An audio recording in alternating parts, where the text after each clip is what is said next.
साथीहरू नमस्कार। सिराहाको गोल बजारमा मारिएका गणेश यादवको शव यहाँ हेलिकप्टरबाट ल्याइएको छ। यो सिराहाको उरी गाउँपालिका 2 बाट लाइभ देखाइरहेको छु।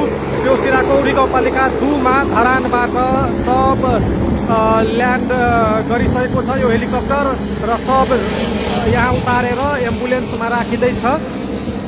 यो ब्रेकिङ न्युज तपाईहरू जतिजना हेर्दै हुनुहुन्छ कृपया शेयर गरिदिनु होला। यहाँ गणेश यादवको शव यो एम्बुलेन्समा राखिसकेको अवस्था छ।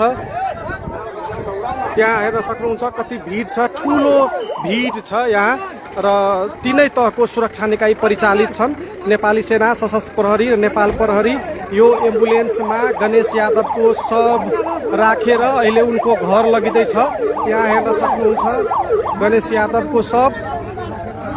यहाँबाट शव घर लगिनेछ र त्यसपछि दाह संस्कारको लागि गागन नदीमा लगिने र गागन नदीमा अन्तिम संस्कार गरिने भनेर हामीले जानकारी पाएका छौँ। यहाँ हेर्न सक्नुहुन्छ उनको शव यो एम्बुलेन्समा छ।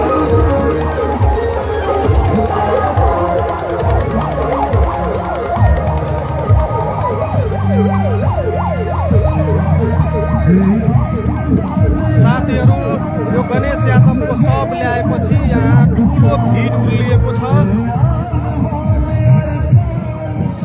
यहाँ शव एम्बुलेन्समा राखेर लगिँदैछ। यहाँ हेर्न सक्नुहुन्छ।